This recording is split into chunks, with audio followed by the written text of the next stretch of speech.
జీవితంలో మామూలుగా అమ్మ పాత్ర గురించి కథలు, కవిత్వాలు, ఇంకా పుస్తకాలు ఎన్నెన్నో రాశారు. తెరపై మాత్రం అమ్మ పాత్రల్ని ఎంతమంది పోషించినా ఒకళ్ళిద్దరికి మాత్రం ఒక చాలా స్పష్టమైన విలక్షణమైన స్థానం దక్కింది. సాగర సంగమమే. వారిలో మనందరికీ ఇష్టమైన అమ్మ ఎవరు అంటే సిల్వర్ స్క్రీన్ లెజెండ్ శ్రీమతి డబ్బింగ్ జానకి గారు.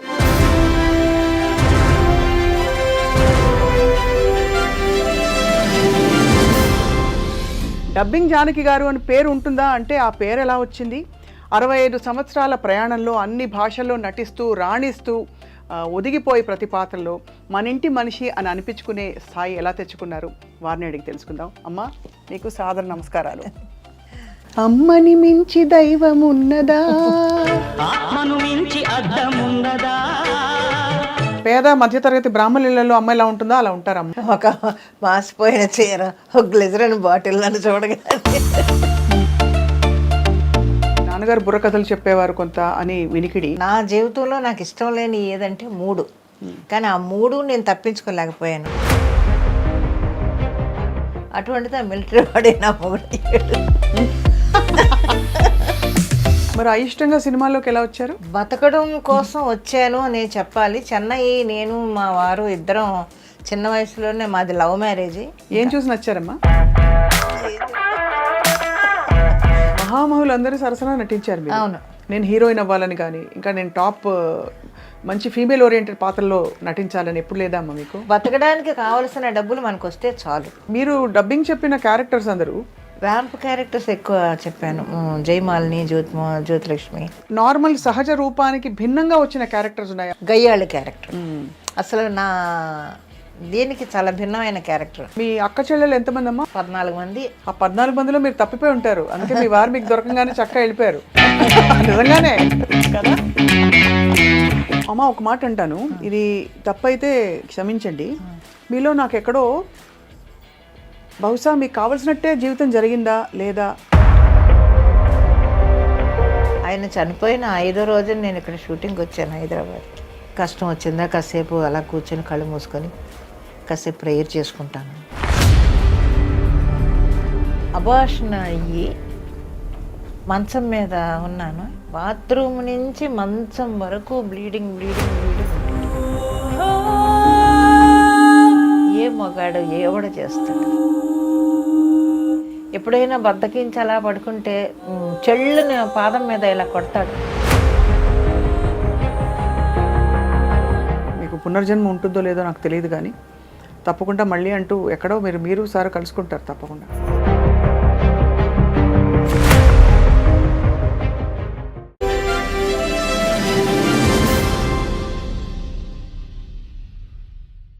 సిల్వర్ స్క్రీన్ లెజెండ్ శ్రీమతి డబ్బింగ్ జానకి గారు. డబ్బింగ్ జానకి గారు అని పేరు ఉంటుందా అంటే ఆ పేరు ఎలా వచ్చింది? 65 సంవత్సరాల ప్రయాణంలో అన్ని భాషల్లో నటిస్తూ రాణిస్తూ ఒదిగిపోయి ప్రతి పాత్రలో మన ఇంటి మనిషి అని అనిపించుకునే స్థాయి ఎలా తెచ్చుకున్నారు? వారిని అడిగి తెలుసుకుందాం. అమ్మ, మీకు సాదర నమస్కారాలు. అమ్మని మించి దైవం ఉన్నదా అమ్మా? అమ్మ పాత్ర నిజంగా లైఫ్లో మోస్ట్ ఇంపార్టెంట్ కదమ్మా. అవును, చాలా. మీ అమ్మగారి గురించి చెప్పండి అమ్మ ఫస్ట్. సాధారణ గృహిణి. మా అమ్మగారి గురించి చెప్పాలంటే చాలా మామూలు గృహిణి, కష్టజీవి. మేము దేవాంగలో నేత నేస్తే దానికి కావాల్సిన పనులన్నీ ఆవిడే ఎక్కువ చేసి నేత నేసేది, అన్నీ చేసేది. చాలా మామూలు గృహిణి. ఇంకా దాని గురించి చెప్పడానికి ఏమీ లేదు అసలు. మామూలు గృహిణి అంతే, ఓకే, ఇల్లాలి అంతే. కానీ మీ అంటే కులవృత్తి, ఇంటి నేపథ్యం నుంచి మీరు చూస్తే, అంటే నాన్నగారు బుర్రకథలు చెప్పేవారు కొంత అని వినికిడి కాకుండా మీకు అసలు కళలతో, సాహిత్యంతో, భాషతో పరిచయం ఎలా మొదలైంది? నాకు మామూలుగా ఈ కళలతోటి పరిచయం అనేది అసలు నాకు తెలియదు. ఇందులోకి వస్తానని కూడా నాకు తెలియదు. నా జీవితంలో నాకు ఇష్టం లేని ఏదంటే 3, కానీ ఆ 3 నేను తప్పించుకోలేకపోయాను.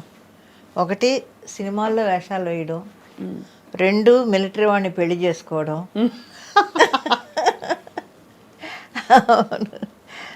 ఇంకోటి ఏదో అది మర్చిపోయాను. అది ఈ 3 కూడా నేను తప్పించుకోలేకపోయాను. ఎందుకో తెలియదు మొదటి నుంచి సినిమాల్లో యాక్ట్ చేయాలంటే, అంటే అప్పట్లో ఆంధ్రాలో మామూలుగా ఈ పల్లెటూళ్ళలో రకరకాలుగా మాట్లాడుతుంటారు కదా. అవును, సినిమా వాళ్ళంటే ఒక ఆ, చిన్న చూపు ఆ రోజుల నుంచే చీప్గా మాట్లాడడం ఎక్కువ అలవాటు మన వాళ్ళకి. దాంతో అవన్నీ చదువుకునే రోజుల నుంచి బుర్రలో ఎక్కి చిచ్చి మనం సినిమాల్లోకి అంతా వెళ్ళకూడదు అని అనుకున్నాను అప్పుడే. అలాగే మిలిటరీ వాళ్ళు ఏదో బుక్ చదివాను నేను. బుక్స్ ఎక్కువ చదివేదాన్ని అప్పట్లోను. మా గురువుగారు గోరు మల్లికార్జునరావు గారు, ఆయన బుక్ షాప్ ఉంది, అక్కడ కూర్చొని చాలా పుస్తకాలు చదువుకునేదాన్ని. దాంట్లో ఏదో ఒక రష్యన్ నవల ఏదో చదివాను. దాంట్లో మిలిటరీ వాళ్ళ గురించి చాలా చెడ్డగా ఉందన్నమాట. ఏమైనా సరే అసలు మిలిటరీ వాళ్ళు అంటే అంత అసహ్యం నాకు. అటువంటిది ఆ మిలిటరీ వాడే నా మొగుడయ్యాడు. అందువల్ల ఏది తప్పించుకోలేకపోయాను నేను. కానీ 5వ ఏట నుంచి మీరు నాటికలు వేసేవారు కదమ్మా? 5వ ఏట కాదు కానీ 4th స్టాండర్డ్ చదివేటప్పటి నుంచి నాటకాలు. మా గురువుగారు, అదే ఆయన గోరు మల్లికార్జునరావు గారు, ఒక రోజు మా ఇంటికి వచ్చి ఒక బుక్ ఇచ్చి చదవమన్నారు. సరే ఏదో పాఠం చదివినట్టు గడగడ చదివేశా. చదివేస్తే పక్కన ఇంకొక ఆయన ఉంటే, వీళ్ళు ఇలాగే చదువుతారయ్యా, మనం ప్రాక్టీస్ ఇవ్వాలి వీళ్ళకి అని అన్నారు. ఏంటోలే అనుకున్నాను. అప్పటికి నాకు అర్థం కాలేదు. తర్వాత రోజు స్కూల్ నుంచి వచ్చిన తర్వాత వాళ్ళ ఇంటికి తీసుకొని వెళ్ళి డైలాగులు నెమ్మదిగా ప్రాక్టీస్ చేయించి బట్టి పట్టి ప్రాక్టీస్ ఇచ్చి, అందరూ అప్పుడు ఆ మగపిల్లలు ఎవరంటే 8th స్టాండర్డ్ 9th స్టాండర్డ్ చదివే పిల్లలతోటి నేను అందులో హీరోయిన్. ఆ నాటకం పేరు రచయిత ఎవరో నాకు గుర్తులేదు కానీ అశాంతి. అశాంతితోటి స్టార్ట్ అయింది నా నట జీవితం. కానీ అందులో మంచి పేరు వచ్చింది, సక్సెస్ఫుల్ డ్రామా అది. ఇంకా అప్పటి నుంచి అక్కడ పల్లెటూళ్ళలో అటు చిన్న చిన్న డ్రామాలు వేయడం. ఈ పుస్తకాల అభిరుచి అంటే మీరు చాలా భాషలు మాట్లాడతారు కదా? చాలా భాషలు ఏం రాదు, కన్నడ మాట్లాడతాను ఎక్కువ. తమిళ్ చెన్నైలో ఉన్నాను కాబట్టి తమిళ్ ఎక్కువ మాట్లాడతాను. హిందీ కొంచెం అరకొరగా, పెద్దగా రాదు కానీ అర్థం అవుతుంది. అంటే పుస్తకాలు చదివే అలవాటు అన్నది ఆ రోజుల్లో ఆడపిల్లలకి అందులో అంత పరిచయం ఉండే విషయం కాదు కదా. అవును, అంటే ఎంతో అభిరుచి ఉంటే తప్ప. అవును, ఏదో వంటలు నేర్పించారు, కుట్లు అల్లికలు అంటే అది అర్థం చేసుకోవచ్చు. ఎలా వచ్చిందమ్మా మీకు? ఏమో తెలియదు, ఆ బుక్ స్టాల్లో ఉండడం వల్ల చదవడం అలవాటు అయిందో మరి ఏంటో నాకు తెలియదు. అలా కొంచెం కొంచెం చదువుకునేదాన్ని పుస్తకాలు అప్పట్లో. అలాగా నవల్స్ ఎక్కువ చదివేదాన్ని నేను. మన ఎద్దనపూడి గారి నవల్స్ కానీ, ఆవిడ ఇంకొక ఆవిడ ఎవరు, ఆవిడ నవల్స్, ఇవన్నీ చదువుకునేదాన్ని ఎక్కువ. అవి రావడం ఆలస్యం కొనేసుకునేదాన్ని. రెంట్కి తీసుకోవడం అన్నీ కాదు, కొని పెట్టుకునేదాన్ని ఇంట్లో. కొని పెట్టేసుకొని చదువుకునేదాన్ని బాగా. అక్కడే అలవాటైంది. మా గురుగారు బుక్ షాపులోనే నాకు పుస్తకాలు చదవడం బాగా అలవాటైంది. అక్కడే కూర్చొని చదివేదాన్ని ఎక్కువ పుస్తకాలు. మరి అయిష్టంగా సినిమాల్లోకి ఎలా వచ్చారు? అంటే వచ్చాము అంటే టైం అంతే, దాన్ని ఎలాగ వచ్చారు అనడానికి సమాధానం లేదు. ఎందుకంటే 1000కి పైగా సినిమాలు, ఇంత లాంగ్ కెరియర్ ఉండే వాళ్ళు ఎవరూ లేరు మన ఇండస్ట్రీలో. అంటే లాంగ్ కెరియర్ అంటే ఇండస్ట్రీకి వచ్చేళ్ళని కాదు, ఇంకా ఆన్ గోయింగ్ కెరియర్ 65 ఏళ్ళు. బతకడం కోసం వచ్చాను అని చెప్పాలి. చెన్నై, నేను మా వారు ఇద్దరం చిన్న వయసులోనే, మాది లవ్ మ్యారేజ్, చిన్న వయసులోనే మ్యారేజ్ చేసుకొని అక్కడి నుంచి చెన్నై వచ్చేసాను నేను. మా ఆయన అప్పటికి ఆయన మిలిటరీలో ఉన్నారు. చెన్నై వచ్చేసాం. చెన్నై వచ్చి అమించుకర్లో వాళ్ళ మేనమా వాళ్ళు ఉంటే వాళ్ళ ఇంట్లో ఉండేవాళ్ళం మేము. ఒకరోజు ఏదో బస్సులో వెళుతుంటే మేము ఇద్దరం ఏదో మాట్లాడుకుంటుంటే పక్కన ఒక ఆయన, మీరు తెలుగు వాళ్ళ అని అడిగారు. అవునండి తెలుగు వాళ్ళమే. ఆయన శర్మ గారని అసోసియేట్ డైరెక్టర్ అంట. మీరు వేస్తారా అంటే, మా ఆవిడ డ్రామాలు అవి వేస్తూ ఉంటారని మా ఆయన చెప్పారు. అయితే రేపు ఏవిఎం స్టూడియోకి రండి అని చెప్పి ఏవిఎం స్టూడియోకి తీసుకొని వెళ్ళి మేకప్ అది వేయించి ఫోటోలు అవి తీసి అందులో భూ కైలాసు దాంట్లో వేషం వేస్తాను అన్నమాట నేను అప్పుడు. అది అలాగా బతకడం కోసం ఇది నేను ఒక జాబులాగా తీసుకున్నాను తప్ప ఇందులో పైకి రావాలనో లేకపోతే ఏదో చేయాలనో మాత్రం నాకు కాదు. ఇది ఒక జాబ్ అంతే, నేను ఉద్యోగం చేస్తున్నాను అనుకుని వచ్చారు అంతే. అదే నా కుటుంబాన్ని పోషించుకోవాలి, నాకు డబ్బులు కావాలి, ఎవరిని మా వాళ్ళ మీద ఆధారపడకూడదు. నేను కానీ మా ఆయన కానీ ఎవరో, మీ ఇద్దరం ఉన్నాం, మాకు పిల్లలు, మా సంసారం అంతే. వేరు కులాలు కదమ్మా మీ ఇద్దరు? అవును, ఆయన క్రిస్టియను, నేను హిందూ. అది ఇంట్లో వాళ్ళు ఆమోదించక మీరిద్దరు అవును జీవితం మీరు జీవితానికి మీ మీద నమ్మకం కలిగించుకోవాల్సిన పరిస్థితులు ఆ రోజు. అవును, మరి ఎలా అమ్మా హార్మోని వాయించేవారట కదా? అవును, ఒక డ్రామాకి వచ్చి హార్మోని వాయించడానికి వచ్చారు. ఏం చూసి నచ్చారమ్మా? ఏం చెప్తాం, మీరు ఇప్పుడే ఇంత చక్కగా ఉన్నారంటే అప్పుడు మంచి చాలా అందంగా ఉండి ఉంటారు. ఇప్పుడే ఇంత బాగున్నారు. అది కాదు, ఒక చిన్న ఇన్సిడెంట్ చెప్తాను. మా మనవరాలు, మా పెద్ద మనవరాలు లవ్ మ్యారేజ్. ఆ అబ్బాయి వచ్చాడు మా ఇంటికి. ఆ అబ్బాయి ఇది చాలా బాగుంటుంది, మన జ్యోతిక ఎలాగ ఉంటుంది కొంచెం నా మనవరాలు, మంచి పుష్టిగా కళ్ళు గిళ్ళు బాగుంటాయి, అందంగా ఉంటుంది అది. ఈ అబ్బాయి చూస్తే క్రిస్టియన్, కొంచెం చదువుకున్నాడు కానీ బాగా చదువుకున్నాడు, ఎంబీఏ చదివాడు, ఏదో చేస్తున్నాడు, కొంచెం రంగు తక్కువ, కొంచెం ఇదిగా ఉన్నాడు. ఇద్దరు చూసి ఆ అబ్బాయి మా ఇంటికి వచ్చి మా వాళ్ళందరితోటి మాట్లాడి వెళ్ళిపోయిన తర్వాత ఎలా ఉన్నాడు నాని అని అడిగింది. నాకు నచ్చలేదమ్మా అన్నాను. మా మనవరాలు అడిగితే నచ్చలేదన్న అంటే వెంటనే నా చిన్న మనవరాలు అంత ఉంది అప్పుడు నా చేయి పట్టుకొని గబగబా లాక్కొని వెళ్ళింది వాళ్ళ తాతను నేను ఉన్న ఫోటో దగ్గరికి. నువ్వు తాతను ఎందుకు చేసుకున్నావు నాని? తాత ఎలా ఉన్నాడు, నువ్వెలా ఉన్నావు? ఇలా అలా ఉండిపోయాను కాసేపు. నేను ఆ క్వశ్చన్ అది వేస్తుందని నేను అనుకోలేదు. ఆ ఫోటో దగ్గరికి తీసుకెళ్ళి, నువ్వెందుకు నాని తాతను చేసుకున్నావు? తాత నల్లగా లేడా, నువ్వు తెల్లగా లేవా, నువ్వెందుకు చేసుకున్నావు? ఏ అక్క చేసుకుంటే తప్పేంటి అని అడిగింది నన్ను. అబ్బో. ఓకే ఓకే అమ్మ, ఇష్టమైనప్పుడు మనం ఏం చేస్తాం, హ్యాపీగా ఉన్నారు ఇప్పుడు వాళ్ళు. కానీ ధైర్యవంతమైన డెసిషన్ ఆ రోజుల్లో. అవును, మీరు అంత అవును, అంత కులాంతర వివాహం, మతాంతర వివాహం కూడా కదా ఆ విధంగా చేసుకుని. అంటే కానీ ఏంటమ్మా మీకు ఆ నమ్మకం అంత ఏమనాలి, ఇంకొక విధమైన ఏమో తెలియదు ఎందుకు వచ్చిందో ఆ ధైర్యం అది. మరి వచ్చేసాను అంతే. ఆయన చేయబట్టుకొని చెన్నై వచ్చేసాను అంతే. మిలిటరీలో ఉండేవారు కదా సార్? అవును, మిలిటరీలో. ఏం చేసేవారమ్మా మిలిటరీలో? ఏమో తెలియదు, మిలిటరీలో ఉండేవారు.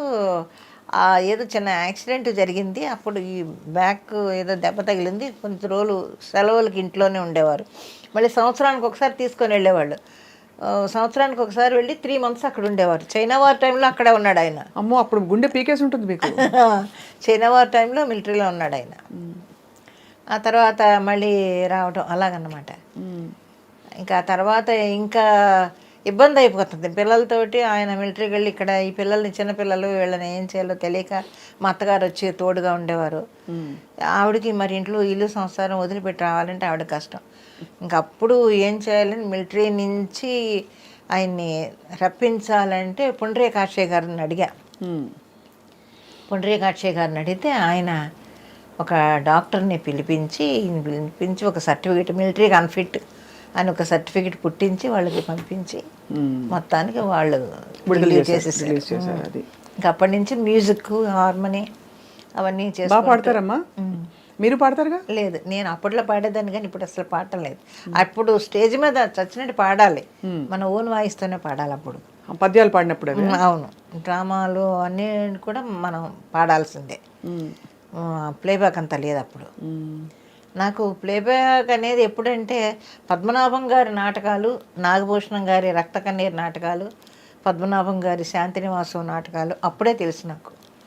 ఓహో, ప్లేబ్యాక్ పాడతారు కోసం అనుకొని. అంతవరకు తెలియదు నాకు అసలు. మహామహులు అందరూ సరసన నటించారు మీరు? అవును, నటించారు అందరూ. అంటే 1000 సినిమాల పైన మీ అన్ని భాషల్లో అంత దిగ్గజాలతో నటించి మీకంటూ మీరు ఎప్పుడూ ఒక ఆశయం పెట్టుకోలేదా, నేను ఈ క్యారెక్టర్స్ ఆర్టిస్ట్గా కాదు, నేను హీరోయిన్ అవ్వాలని కానీ, ఇంకా నేను టాప్ మంచి ఫీమేల్ ఓరియంటెడ్ పాత్రలో నటించాలని ఎప్పుడు లేదా అమ్మ మీకు? లేదు, అదే చెప్తున్నాను కదా, నా మెంటాలిటీ ఎలా ఉంటుందంటే బ్రతకాలి, బతకడానికి కావలసిన డబ్బులు మనకు వస్తే చాలు, అంతే. అంతకు మించి నేను ఎప్పుడూ ఆశపడలేదు. ఈ రోజుకి నాకు ఆశ లేదు. ఇప్పుడు నా తోటి వచ్చిన వాళ్ళందరూ కూడా టాపులో ఉన్నా కూడా వాళ్ళని చూసి బాధపడ్డము, అసూయపడ్డము అనేది అసలు నాకు రానే రాదు. ఓకే, బాగున్నారు అంతవరకు అదే అనుకుంటాను నేను. నాకు కావాల్సింది 10 రూపాయలు వచ్చినప్పుడు 10 రూపాయలు నా కుటుంబానికి పెట్టుకున్నాను, 100 రూపాయలు వచ్చినా 100 రూపాయలు ఖర్చు పెట్టుకున్నాను, 1000 రూపాయలు వచ్చినా ఖర్చు పెట్టుకున్నాను. నేను తిని ఇంకా మా అత్తగారు వాళ్ళకి హెల్ప్ చేయడం ఇవన్నీ చేసేదాన్ని. అంటే అది విధి వింతే ఏమనాలో తెలియదు కానీ మీకు వచ్చిన పాత్రలు కూడా కొంచెం పేద మధ్యతరగతి అలాంటి, ఇన్ఫ్యాక్ట్ అనకూడదు కానీ పేద మధ్యతరగతి బ్రాహ్మణ ఇళ్లలో అమ్మాయి ఎలా ఉంటుందో అలా ఉంటారు అమ్మ అంటారు. చాలా మంది అందులో విశ్వనాథ్ గారి సినిమాల్లో చూసినప్పుడు అప్పుడు ఉండేది కదా ఒక ట్రెండ్, అవును. ఎక్కువ విశ్వనాథ్ గారి సినిమాల్లో అంటే బ్రాహ్మలు వస్తారు నటిస్తారని. అవును. అలాంటి ఒక దీనిలో ఇమేజ్లో ఒదిగిపోయారు మీరు. అవును. ఒక మాసిపోయిన చీర, ఒక గ్లిజరిన్ బాటిల్ నన్ను చూడగానే ఇప్పుడు బయట ఎంత గ్లామరస్గా ఎంత చక్కగా ఉన్నారమ్మా మీరు. ఇన్నేళ్ల మీ ఆరోగ్య రహస్యం ఇప్పుడు ఏంటంటారు? మానసికమైన తృప్తమా నేను ఒకటి చెప్తాను. అదే ముందు నుంచి నేను చెప్పేది ఏంటంటే, మనకి తృప్తి వచ్చిన దాంట్లో, ఉన్న దాంట్లో హ్యాపీగా ఫ్యామిలీని మెయింటైన్ చేసుకోవడం, అతి ఆశలకు పోకుండా మనకున్నదా మన పరిధిలోనే మనం జీవించడం, అదొక్కటే నేను అనుకుంటా. పిల్లల్ని చదివించుకోవడం దగ్గర నుంచి వాళ్ళ జాబులు కానీ వాళ్ళ ఇది కానీ, నా ఇల్లు నా సంసారం ఒక గిరి గీసుకుంటాను నేను, ఆ గిరిలోనే ఉంటాను, దాటి బయటికి వెళ్ళను నేను. షూటింగ్ అయిపోయిందా, ఇంటికి వచ్చానా, నా ఇల్లు నా సంసారం, పొద్దున్నే వంట చేసి అక్కడ పెట్టేసి వెళ్ళిపోయేదాన్ని. అవును, మీరే కదా వంట. అవును, అలా చేసుకొని వచ్చి ఆ తృప్తి అనేది మనిషికి ఉంటే ఎప్పుడూ హెల్తీగా ఉంటారు. అసలు డబ్బింగ్ జానకి గారుగా మీరు మారారు కదా, మీ అసలు పేరేంటమ్మా? జానకే. జానకే అంటే డబ్బింగ్ అనేది తర్వాత మీరు మీకు వచ్చిన డబ్బింగ్లు చెప్తున్నాను అంటే, జానకులు ముగ్గురు ఉన్నారు కదమ్మా. సౌకర్ జానక్ గారు ఉన్నారు, శంకర జానక్ గారు ఉన్నారు. జానకి అనగానే ఏ జానకి అని అడుగుతున్నారు. అప్పుడు ఇంకా అప్పుడు ప్రెస్ కదా, మీడియా అవి లేవు కదా. అవును అవును. అడిగితే అప్పుడు డబ్బింగ్ జానకి అని మన ఈయన పద్మనాభం గారు చెప్పారు, డబ్బింగ్ జానకి అని. అలా చాలాసార్లు పోట్లాడాను ప్రెస్ వాళ్ళతోటి. మీరు అస్తమాను డబ్బింగ్ జానకి, జగ్గయ్య గారు డబ్బింగ్ చెప్తున్నారు, డబ్బింగ్ జగ్గయ్య గారిని ఎందుకు వేయరు, లేకపోతే ఇంకొక డబ్బింగ్ చెప్తున్నారు వాళ్ళని ఎందుకు వేయరు, నన్ను మాత్రం అంటే, అప్పుడు వాళ్ళు చెప్పే సమాధానం ఒకటే, ముగ్గురు జానకులు ఉన్నారు కదమ్మా, అందువల్ల ఇలా రాయాల్సి వచ్చింది. వచ్చింది.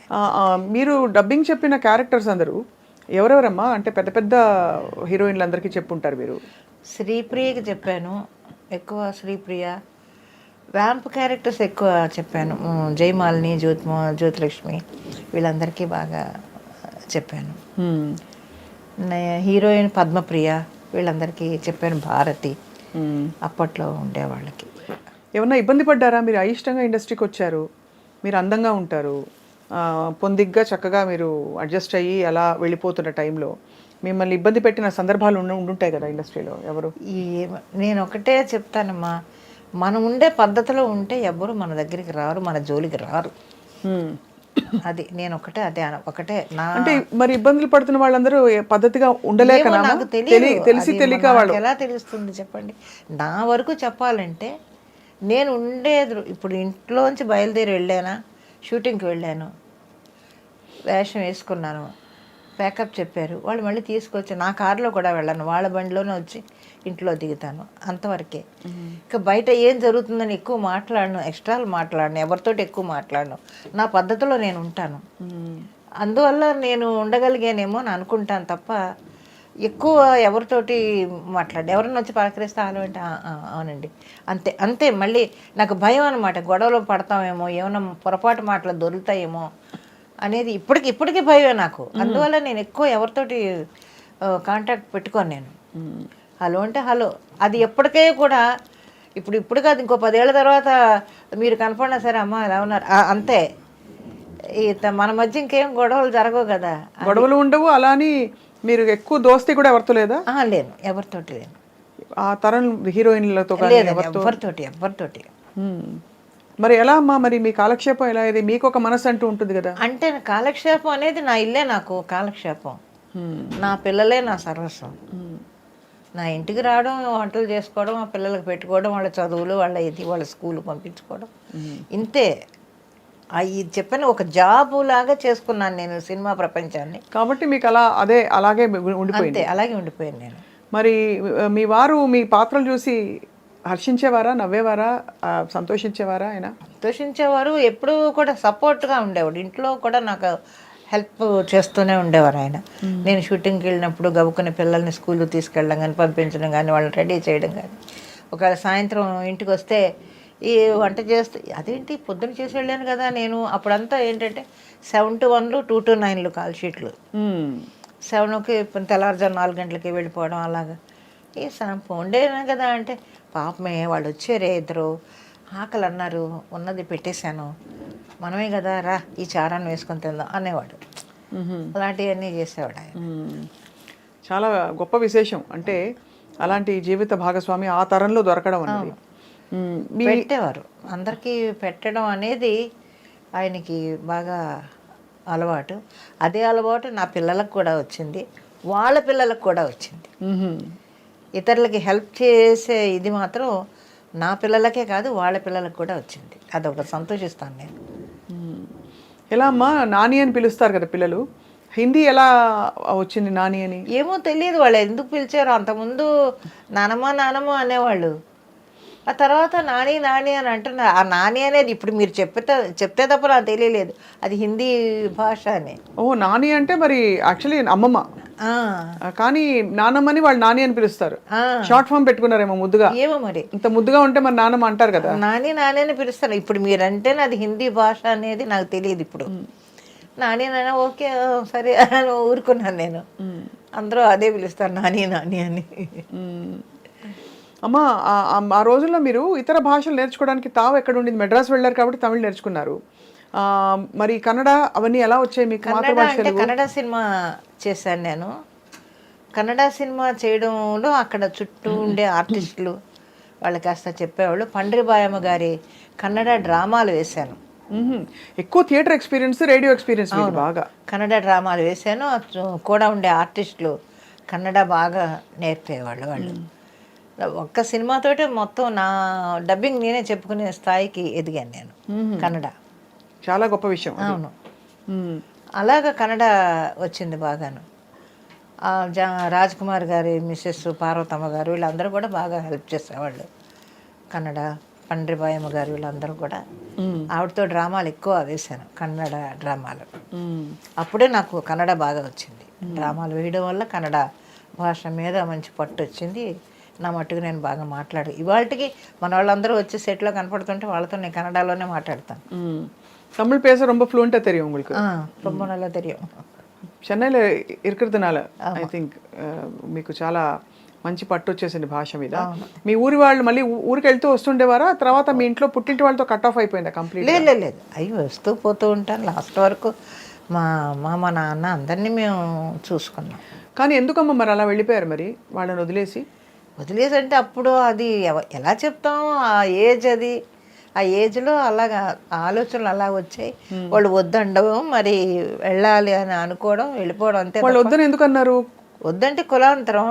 అప్పటికి వాళ్ళు కేసు కూడా పెట్టారు నా మీద. ఏంటది, మా వాళ్ళు మైనార్టీ తీరలేదని, పైన 16 ఏళ్ల వయసు మైనార్టీ తీరలేదని మా వాళ్ళు. ఆ తర్వాత మా ఆయన తరపు వాళ్ళేమో అక్కడ వాళ్ళ ఇంట్లో ఎవరో డాక్టర్ ఉంటే వాళ్ళు సర్టిఫై చేసి లేదు ఈ అమ్మాయికి మైనార్టీ తీరిందని వాళ్ళు పెట్టి పెద్ద గొడవలు అయ్యాయి. ఆ తర్వాత నేను మా ఆయన చెన్నై వచ్చేసిన తర్వాత మా వాళ్ళకి ఎక్కువ కావాల్సిన ఆయన అయిపోయాడు. అది విన్నాను, చాలా కథల్లో అవుతుంటుంది. నిజంగా అయిందనమాట మీకైతే అది. అయితే మీరు ఈ సినిమా ప్రయాణం కొనసాగిస్తూ మధ్యలో ఈ సినిమాల రెమ్యూనరేషన్స్, వ్యావహారిక విషయాలు ఉంటాయి కదా, అలాగే ఎంత దాచాలి, అడ్వాన్స్ ఇచ్చారు రిమైనింగ్ పేమెంట్ రాలేదు, ఇట్లాంటివన్నీ మీరే ఫాలోఅప్ చేసుకునేవారా? సార్ ఉండేవారా? లేదు, నేను ఆయన అసలేమీ తెలియదు. ఆయన ఒక్కటే నెలాఖరు వస్తే చాలు, ఏమే నెలాఖరు వచ్చేస్తుంది, 20వ తారీఖు వచ్చేసింది, 25 వచ్చేసింది అంటే ఫస్ట్కి ఇవన్నీ కట్టాలి అనేది అదొకటే ఆయనకి. రానివ్వండి చూద్దాంలే, వస్తాయి కదా డబ్బులు, వాళ్ళు ఇవ్వాలి కదా వీళ్ళు ఇవ్వాలి కదా అని అవి తీసుకొని ఇస్తే ఆ కట్టాల్సిన అన్నీ కట్టేసి, కరెంటు బిల్లు అని అదని ఇదని అన్నీ కట్టేసి ప్రశాంతంగా కూర్చునేవాడు ఆయన. ఆ నెలకి సరిపడా అన్నీ కట్టేసి ఇంట్లో కావాల్సిన సరుకులను తెచ్చేస్తే హ్యాపీ. ఇంకా ఇందులోనే కలుగు చేసుకునేవాడు కాదు మా ఆయన. మీరు ఎప్పుడు అనుకోలేదమ్మా ఎందుకు నాకు ఇంత కష్టమైన జీవితం అవసరమా అని? అనుకోలేదు, అది కష్టం అని నేను అనుకోలేదు ఎప్పుడూను. ఎంత జాబ్ అయితే మాత్రం ఇల్లు మొత్తం ఇప్పుడు ఆడపిల్లలకి సహజంగా ఉంటాయి కదమ్మా. ఇప్పుడు ఈ తరమైనా ఆ తరమైనా భర్త రావాలి, ఏంటి ఇంటికి తీసుకొచ్చి కొత్త చీర మల్లెపూలు ఇవ్వాలి, మంచిగా సినిమాకి తీసుకెళ్ళాలి, ఏంటి నేను ఇంటి పట్టు నుండి అన్నీ చూసుకోవాలి. మీరు ఇంటికి వెళ్ళి బయటకు వెళ్ళి పొద్దున్నే కాల్ షీట్లు పని చేయడాలు, ఎండలో నలిగిపోవడాలు, ఇవన్నీ బాధ అనిపించలే? లేదు, ఎప్పుడు నాకు అది చెప్తున్నాను, ఒక డిఫరెంట్ క్యారెక్టర్ అది. అసలు ఆలోచన ఎప్పుడు నాకు రాలేదు ఇంతవరకు. ఇప్పుడు మీరు చెప్తుంటే ఓహో ఇవన్నీ వచ్చాయేమో, నాకు అసలు ఆలోచన కూడా రాలేదు. ఎంతసేపు చెప్తున్నాను కదా, నా ఇల్లు, నా సంసారం, నా పిల్లలు, బయటకు వెళ్ళి డబ్బింగ్ చెప్పుకోవడం, గ్రూప్ డాన్సులు చేశాను, డబ్బింగ్లు చెప్పుకున్నాను. గ్రూప్ డాన్స్ చేస్తారా? గ్రూప్ డాన్సులు కూడా చేశాను. ఏమేమి డాన్స్ అమ్మా? సాంగ్స్, సినిమాల్లో గ్రూప్ డాన్సులు. ఈ గ్రూప్లు అన్నీ చేస్తుంటారు కదా, హీరో హీరోయిన్ చేస్తే వెనకాల గ్రూప్ డాన్సర్స్. మీకు డాన్స్ నేర్చుకున్నారు అయితే అంతకుముందు? చిన్న సత్యం గారి దగ్గర నేర్చుకున్నాను నేను. ఓ, సత్యం గారి దగ్గర. ఓహో, దుర్గాదేవి గారు తెలుసా మీకు అక్కడ? తెలుసు. క్లాసులు చెప్పే దుర్గాదేవి, పాడే దుర్గాదేవి గారు. నాకు తెలుసు. ఆవిడ మా పెద్దమ్మ, సొంత పెద్దమ్మ. అమ్మ, మీకు చాలా మంది ఉన్నారు చెన్నైలో. చెన్నై మా మా వాళ్ళందరూ ఉన్నారు. అదే క్లాసులు అంటే అక్కడ సత్యం గారి సీనియర్ డిసైపుల్ ఆవిడ. మీరు అక్కడ నేర్చుకున్నారమ్మా అయితే? సత్యం గారు వచ్చి ఒక డ్రామాకి మా ఇంటికి వచ్చి సాంగ్ కంపోజ్ చేసి వెళ్ళేవారు ఆయన. చెప్పుకుంటే ఇది చిన్న సత్యం గారు అది ఒక చిన్న హట్టు. నేను మా ఆయన అప్పుడు ఇంకా మాకు పిల్లలు కలగలేదు. ఆ హట్టుకు వచ్చి డాన్స్ నేర్పించి వెళ్ళేవాడు ఆయన సత్యం గారు. అంతా అప్పటి నుంచి తెలుసు మీకైతే.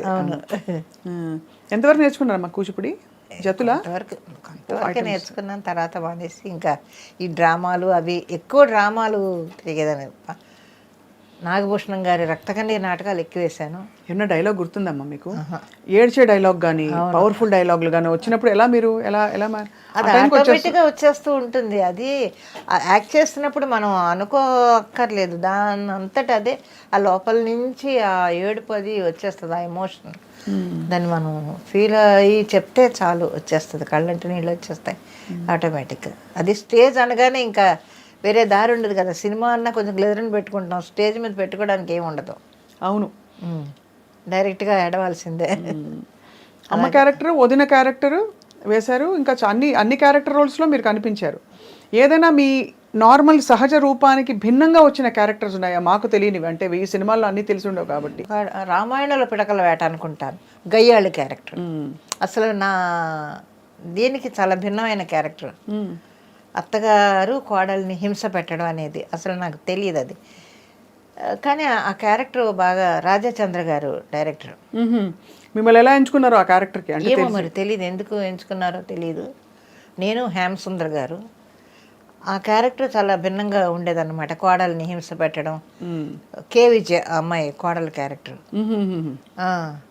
అప్పుడు దాంట్లో చివరికి నానా హింసలు పెట్టి బిడ్డని కని ఇంటికి వస్తే కూడా ఏదో తిట్టాను, ఏదో చేస్తాను నేను. అప్పుడు భర్త అడుగుతాడు, ఎందుకే నువ్వు ఇలాగా చేస్తున్నావు అని అంటే అప్పుడు చెప్పుద్దన్నమాట. కాదండి, చిన్నప్పటి నుంచి వాడు ఏం కావాల్సి వచ్చినా అమ్మ నాకు తలదువ్వు, అమ్మ నాకు నీళ్లు పోయి, అమ్మ నాకు అన్నం పెట్టు ఇలాగంటా ఉండేవాడు. ఇప్పుడు పెళ్లి చేసుకున్న తర్వాత మళ్ళీ నువ్వు రా నాకు నీళ్ళు పోయి, నాకు వీపు తవ్వు, లేకపోతే నాకు సోపు ఇయ్యి, నాకు టవల్ ఇయ్యని అడుగుతున్నాడు. ఇన్ని సంవత్సరాలు నేను కష్టపడ్డాను నా కొడుకు కోసం, ఇప్పుడు నన్ను మర్చిపోయి పెళ్ళం మీద ఆధారపడుతున్నాడు ఎక్కువ. మరి నాకు ఎలా ఉంటుంది చెప్పండి అని అంటే అప్పుడు భర్త క్యారెక్టర్ చెప్తాడనమాట, నువ్వు అలాగెందుకు ఆలోచిస్తావు, నువ్వు ఇప్పుడు నీకు రెస్ట్ ఇవ్వాలి అని నీ కొడుకు ఆలోచిస్తున్నాడని నువ్వు ఎందుకు అనుకో. ఇన్ని సంవత్సరాలు నా కోసం మా అమ్మ కష్టపడింది, ఇకైనా మా అమ్మ సుఖంగా ఉండని, హ్యాపీగా ఉండని అని నీ కొడుకు ఆలోచిస్తున్నాడని నువ్వెందుకు అనుకోవు. నీ ఆలోచన ధోరణే తప్పది. అప్పటి నుంచి రియలైజ్ అయ్యి మారుతుంది అనమాట అత్తగారు. అదొక భిన్నమైన క్యారెక్టర్. అయితే మంచిగా అయ్యాడే కానీ, అంటే మీరేమి అంత చెడ్డ క్యారెక్టర్ ఏం కాదు. ముందంతా కొంచెం చెడు, తర్వాత మంచిగా అయిపోయే క్యారెక్టర్. అలాగా మీరు రాజసంగా ఉండే పౌరాణికాలు, ఫోక్లోర్స్ అట్లాంటివి వచ్చాయి మీకు అవకాశాలు? లేదు, అన్ని సాంఘికాలు ఎక్కువ. చాలా కష్టం అనిపించిన క్యారెక్టర్ ఏంటమ్మా? ఎందుకంటే మేము చూసిన కొన్ని సినిమాల్లో గుర్తుండిపోయిన కొన్ని క్యారెక్టర్స్ ఉన్నాయి, వాటి గురించి మాట్లాడే లోపు మీకు చాలా ఛాలెంజ్ అనిపించిన క్యారెక్టర్ ఏది? తమిళ్లో ఉన్నాయి, తెలుగు కన్నా నాకు ఎక్కువ తమిళ్లో కొంచెం ఛాలెంజ్డ్గా ఉండే క్యారెక్టర్స్. ఎవరికి అమ్మగా వేశారు అప్పుడు? ఇప్పుడు సత్యరాజ్ గారికి మదర్ క్యారెక్టర్ ఒకటి వేసాను, రజనీ గారికి ఒకటి వేసాను. రజనీ గారికి వేశారా? రజనీ గారితో 3 సినిమాలు చేశాను మదర్ క్యారెక్టర్. ఎలా ఉండేవారమ్మా మీతో రజనీ గారు? చాలా బాగుండేవారు ఆయన కానీ కమల్ గారు కానీ అందరూ కూడా చాలా చక్కగా ఉండేవారు. కమల్ గారిది అయితే ఇంకా అసలు గోల్డెన్ ఫిల్మ్, అది మర్చిపోలేదు ఎవరు కూడా. ఆ సీన్ అలా ఇప్పటికీ వంటింటి సీన్, ఆ సీన్ ఎలా జరిగినప్పుడు. అది విశ్వనాథ్ గారితో ఎన్ని సినిమాలు వర్క్ చేశారు మీరు? ఒక 18 సినిమాలు చేశారు. 18 సినిమాలు. అది మరి న్యాచురలీ అందుకనే అంత ఒక కైండ్ ఆఫ్ ఫిల్మ్స్లో మిమ్మల్ని చూసి అలవాటైంది. సో కానీ సాగర సంగమంలో మాత్రం అది గోల్డెన్ ఇది. మీ దగ్గు కానీ మీ నేత చీర కప్పుకున్న తీరు అంతా ఎంత సహజంగా ఉంది. అక్కడ విశ్వనాథ్ గారు అందరికీ చెప్పించేవారట, మీకు కూడా చెప్పారా? చెప్తారు. కొన్ని పద్ధతులు ఆయన్ని చూసే నేను నేర్చుకున్నాను. కట్టు బొట్టు అంతా కూడా ఇప్పటికీ నేను అదే ఫాలో అవుతాను. అన్యాచురల్గా ఎక్కడ ఉండను నేను. మామూలు బయటకు వెళ్ళేటప్పుడు కానీ రెడీ అవ్వడం కానీ ఏది పద్ధతిగానే ఉంటాను తప్ప ఇదిగా ఉండను నేను. అక్కడి నుంచి వచ్చిన అలవాట్లు అవన్నీ నేను. జంధ్యాల గారు వీళ్ళందరితోటి పనిచేయడం వల్ల ఏమిటంటే ఒక పద్ధతి, ఒక ఇంట్లో ఉండే ఒక ఆవిడ, ఒక మిడిల్ క్లాస్ లేడీ ఎలా ఉంటుందో మధ్యతరగతి కుటుంబంలో అలాగే అలవాటైపోయింది నాకు. మరి ఇన్ని 1000 సినిమాలు చేశారు కదమ్మా, ఇంతమంది మహామహులతో నటించారు. పొదుపు చేసుకోవడం, దాచుకోవడం ఇవన్నీ అలవాటైందా? అసలు మొత్తం వచ్చినంత ధారాళంగా పిల్లలకి కుటుంబానికి ఖర్చు పెట్టడమేనా? లేదమ్మా, అది మాత్రం నాకు రాలేదు. దాచుకోవడం, జాగ్రత్త పడడం అనేది లేదు. కాకపోతే ఏదో దేవుడు ఇచ్చినంత వరకు ఒక ఇల్లు కట్టుకున్నాను చెన్నైలో. తిరగడానికి ఏదో కారు ఉంది. పిల్లలు హ్యాపీగా వాళ్ళ జాబులు, వాళ్ళ పిల్లల కన్నా వాళ్ళ పిల్లలు ఇంకా బాగున్నారు. మా పిల్లల కన్నా వాళ్ళ పిల్లలు ఇంకా బాగున్నారు. అందరూ హ్యాపీగా ఉన్నాం. చెప్తున్నాను కదా, నాకు ఆస్తులు లేవు, అప్పులు లేవు. ఇవి హాయిగా ఉంటాయి. అప్పులు లేకపోతే హాయిగా నిద్రపడుతుంది. అవును, ఒక్క పైసా, సింగిల్ పైసా అప్పు లేదు, ఆస్తులు లేవు. ఉన్నంత వరకు ఏదో వచ్చిందా, నా కుటుంబానికి హెల్ప్ చేసుకున్నానా. ఇప్పటికీ కూడా ఇక్కడ నేను ఉండి, ఎందుకంటే పిల్లల మీద ఎవరి మీద మనం ఆధారపడకుండా నా మెడిసిన్స్ వరకు నేను సంపాదించుకుంటే చాలు అనే దానితోటే తప్ప వాళ్ళందరూ ఎందుకు నువ్వు అక్కడ ఉంటావు, నువ్వు వచ్చే అని గోలనమాట. ఎందుకమ్మా మీకు ఉండడం, అంటే బంధాలు అలా ఉంటేనే ముద్దుగా అందంగా ఉంటాయి అనిపిస్తుందా మీకు? అవును, ఎందుకంటే మనం ఇంకా ఇప్పుడు మూల కూర్చొని అలా కూర్చుంటే కూర్చోలేం. నేను అసలు కూర్చోలేను. మామూలుగా ఇంట్లో రూమ్లో ఉన్నా కూడా అది తీసి ఇది తీసి అది సర్దుతూనే ఉంటాను అనమాట. ఎప్పుడు ఫోన్ చేసి ఏం చేస్తున్నావు అంటే నా రూమ్ సర్దుకుంటున్నాను అంటాను. ఎప్పుడు చూడు రూమ్ సర్దుతూనే ఉంటావా అంటారు మా ఇంట్లోంచి. అలాగే అది అలవాటు అయిపోయింది. అందువల్ల గమ్ముని ఇంట్లో కూర్చోలేను. 4 రోజులు ఇంట్లో సైలెంట్గా కూర్చుంటే అస్సలు కూర్చోలేను, ఏదో పని చేసుకోవాలి. అందుకని సరే మనం ప్రయత్నం చేయకుండా మనల్ని వెతుక్కుంటూ వస్తున్నాయి వర్క్. ఇంకా అలాంటప్పుడు చేసుకోవడంలో తప్పు లేదు కదా. ఇప్పుడు నాలాంటి వాళ్ళు ఎంతమంది ఖాళీగా కూర్చొని పోసుకోవాలి కవర్లు మాట్లాడుకుంటూ కాలక్షేపం చేస్తున్నారు కదా. అది లేదు. హ్యాపీగా మనం కష్టపడుతున్నాం, పని చేసుకుంటున్నాను, నా ఫుడ్ నేను తింటున్నాను, నా ఇంట్లో నేను ఉంటున్నాను, ఎవరి మీద ఆధారపడలేదు. అదొక తృప్తి నాకు. పని చేసుకుంటున్నాం, భగవంతుడు శక్తి ఇచ్చాడు, పని చేయడానికి శక్తి ఇచ్చాడు, అదంతే. అమ్మ ఒక మాట అంటాను, ఇది తప్పైతే క్షమించండి. మీలో నాకు ఎక్కడో బహుశా మీకు కావలసినట్టే జీవితం జరిగిందా లేదా అనే ఒక చిన్న ప్రతి వాళ్ళకు ఉంటుంది కదమ్మా, ఒక అవలోకనం చేసుకుంటే ఒక కష్టపడ్డ బాధ కనిపిస్తుంటుందమ్మా. ఎప్పుడు చూసినా అనిపిస్తుంది. మీ రెసిపీ రీల్స్లో చూశాను. అంటే అంత సిన్సియర్గా మీరు జీవితానికి కమిట్ అయిపోయి అన్నీ చేసుకుంటూ వచ్చారు. ఒక్క క్షణమైనా ఆగి ఆలోచించారా నాకేం కావాలని? ఆలోచించలేదు అసలు, నాకు ఆలోచనే రాలేదు. అది ఎవరో నమ్మినా నమ్మకపోయినా కానీ నాకు అసలు ఆలోచన అనేది రాలేదు. ఇలాగ నేను కష్టపడ్డానా, నేను ఇలా చేశానా అనేది లేదు. అంటే ఎవరి కోసం, నా కోసమే కదా కష్టపడుతున్నాను, నా ఇంటి కోసం కదా కష్టపడుతున్నాను అనే ఆలోచన తప్ప ఇంకొకటి నాకు తెలియదు అసలు. ఇది చాలా అంటే ఎంత తృప్తి పొందారంటే మీరు, ఎంత పొద్దు నుంచి ఎన్నేళ్ళు అసలు నెలకు ఎన్ని రోజులు వెళ్ళేవారు షూటింగ్స్కి? ఒక కనీసం 20-30 రోజులు ఉండేదా? అవతల సినిమాలు లేకపోతే డ్రామాలకి పరుగులు పెట్టేదాన్ని, నేను డ్రామాలకు వెళ్ళేదాన్ని, డ్రామాల నుంచి ఇంటికి వచ్చేదాన్ని. ఇంట్లో ఉంటే ఇల్లు, నా సంసారం, నా ఇదే, నా పిల్లలు, అంతవరకే. బయటికి వెళ్ళానా అక్కడ షూటింగ్లు అవి, అంతే తప్ప ఈ కష్టపడుతున్నానా, ఎందుకు ఈ కష్టం అనేది ఆలోచన రాలేదు. అది వస్తే ఏమన్నా అలా ఉండేదేమో, నాకు ఆలోచనే రాలేదు అసలు ఇంతవరకు. ఇది ఉన్నంతవరకు హ్యాపీగా ఓకే, మన పిల్లలు బాగున్నారు, నా ఇల్లు బాగుంది, నా సంసారం బాగుంది, ఓకే అనుకునేదాన్ని. ఏదన్నా ఉందా మన చేతనైతే నలుగురు పెట్టాలి. ఇప్పటికీ ఏదన్నా ఎవరైనా హెల్ప్ అడిగితే చదువుకునే పిల్లలు వాళ్ళు వీళ్ళు ఉంటే వాళ్ళకి ఏమైనా హెల్ప్ చేస్తూ ఉంటాను. అంత గొప్ప మనసు మీది. అంటే గొప్పతనం కోసం అని కాదమ్మా, కానీ సహజంగా అలా ఉండడం అన్నది చాలా కష్టం. ఎవరికి వాళ్ళే చూసుకునే రోజులు ఇవి. పండగలు ఎలా ఉండేవమ్మా ఇంట్లో అప్పుడు? అంటే కులాంతర వివాహం కాబట్టి ఎలా అన్ని పండుగలు? ఇంకా క్రిస్టియన్ ఇంట్లో అందరూ క్రిస్టియన్ అందరూ మొత్తం మా పిల్లలు మా వాళ్ళ మ్యారేజెస్ అన్నీ కూడా క్రిస్టియన్ పద్ధతిలోనే జరిగాయి. మీ పెళ్లి కూడా అలాగే జరిగిందా? మా పెళ్లి కూడా అలాగే జరిగింది. మరి మీరు క్రీస్తు నమ్ముతారా ఇప్పుడు? నమ్ముతారు. నమ్ముతారు. మీకేమన్నా అయ్యాయమ్మా ఎక్స్పీరియన్సెస్ ఇలాగా? ఉన్నాయి చాలా. ఎందుకంటే ఇలాంటివి కులాంతర వివాహాలు ముఖ్యంగా ఇలా మతం మార్చుకుంటే కనుక అది చాలా ఎక్స్పీరియన్సెస్ అవుతాయని చెప్తూ ఉంటారు. మీకేమయ్యాయమ్మా ఎక్స్పీరియన్సెస్? ఏం మీకు అభ్యంతరం లేకపోతే? లేదు, నా ఎక్స్పీరియన్స్ అనేది చెడుగా ఏమీ నాకు జరగలేదు. అదే మంచిగానే అడుగుతున్నా. ప్రతిదీ కూడా నేను జీసస్ నమ్ముతాను. నేను ఏదైనా ఒక పని చేయాలి అంటే 2 నిమిషాలు అలా కళ్ళు మూసుకొని ఇది నాకు నువ్వు చెయ్యి అంతే, అదే అడుగుతాను. అది డెఫినెట్గా జరుగుతుంది. నాకు అది తప్పకుండా నాకు ఆ పని జరుగుద్ది.